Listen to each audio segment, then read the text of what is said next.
Isang tanong lang, paano kung nanalo si Meruem? Oo, patay na si Netero. Bigong-bigo ang Palace Invasion at ang 5,000 Chimera Ants hybrids nagising na, handa nang sakupin ang buong mundo. Ang tanging nakaharang sa kanila ay ang Phantom Troop, ang Zoldyck family, si Kurapika at ang buong lakas ng Hunter Association. Pero sapat ba sila o sadyang nilaan ang mundo para lamunin ng isang hari? Tara na't pag-usapan natin ito. Paano kung nanalo si Meruem? Para gumana ang senaryo na ito, isang malaking pagbabago ang kailangang mangyari. Walang lason ang Poor Man's Rose. Oo, sumabog ito. Oo, namatay si Netero, pero si Meruem buo at buhay at mas makapangyarihan pa kaysa sa dati. Kasama niya pa rin ang kanyang tapat na Royal Guard na sina Shayapub at Yupi. Bagamat may kaunting pinsala, si Kimugi buhay pa rin. Ngunit sina Chito at Pito patay na. Si Pito pinulbos ni Gon, kaya isa na lang ang natitirang full strength Royal Guards, si Shayapub. Pero mas mahalaga rito ang naging pananaw ni Meruem. Matapos ang Palace Invasion, napagtanto niya ang dalawang bagay. May mga tao na karapat dapat mabuhay sa bagong lipunan. Karamihan gagamiting pagkain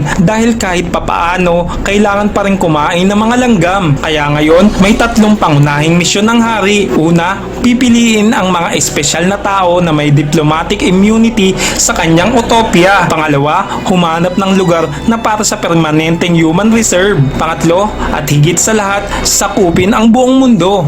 Ang unang hakbang, ituloy ang sorting process na naudlot. Sa anime, umabot lang sa 5,000 hybrids na Chimera Ants, pero ang plano ni Meruem ay malinaw na 50,000 elite nen using soldiers. At sa dami ng populasyon ng Isgard 2, kayang-kaya nilang lumampas sa numerong yan kung gugustuhin niya. Una nilang babanggain ang Meteor City, isang lugar na tila walang halaga kay Meruem, maliban na lang kung gusto niya ng pagkain. Kaya't malamang magiging unang target ito ng kanyang bagong hukbo at sa kanyang pananakop makakalaban niya ang Phantom Troop. Ang Phantom Troop walang laban sa isang hukbo ng nen-using ants. Kahit pa si Corolo, kahit pa si Peyton, wala silang laban sa dami. Ang pinakamagandang gawin nila, tumakas, magplano at maghintay. At baka maisip ni Meruem na espesyal sila, at kung ganoon, baka sila pa mismo ang sumama sa kanyang bagong mundo. Mula sa Meteor City, ang susunod na target, York New City. Hindi sa pamamagitan ng lakas, kundi ng talino. Gamit ang kanyang mga manipulators at diskarte ni Poop, palihim niyang sasakupin ang lungsod at buong bansa nito, United States of Saherta. At habang abala ang mga bansa sa pag-iisip ng plano, tapos na ang laro. Sa oras na mapansin ni Kurapika, huli na ang lahat. Whale Island, babagsak. Zoldyck family, hindi lalaban. Sila'y negosyante, hindi bayani. At kung makikita silang espesyal ni Meruem, baka sila pa ang kuning mga assassin niya. Heaven's Arena, isang public stunt. Aakyat si Meruem sa tuktok, ipapakita sa mundo kung sino ang tunay na pinakamalakas. At syempre, si Hisoka, matatalo at baka mamatay.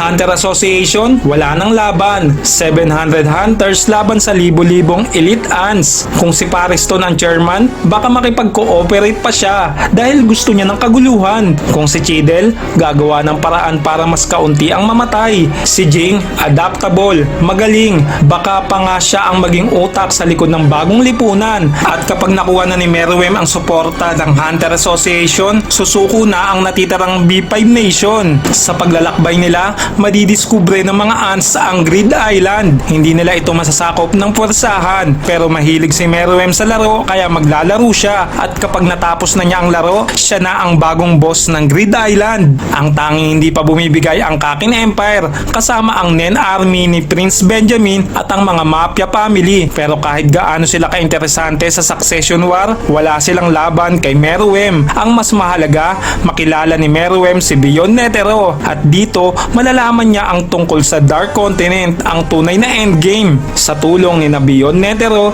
Jing at Pariston, mabubuksan ang bagong yugto, at doon maririnig muli natin ang tinig ni Meruem. Kung ito ang itinalagang tadhana para sa akin, wala akong kinakatakutan maliban sa pagkabagot. At sa ganitong alternatibong realidad, hindi lang mundo ang nasakop ni Meruem, pati ang kaluluwa ng sangkatauhan.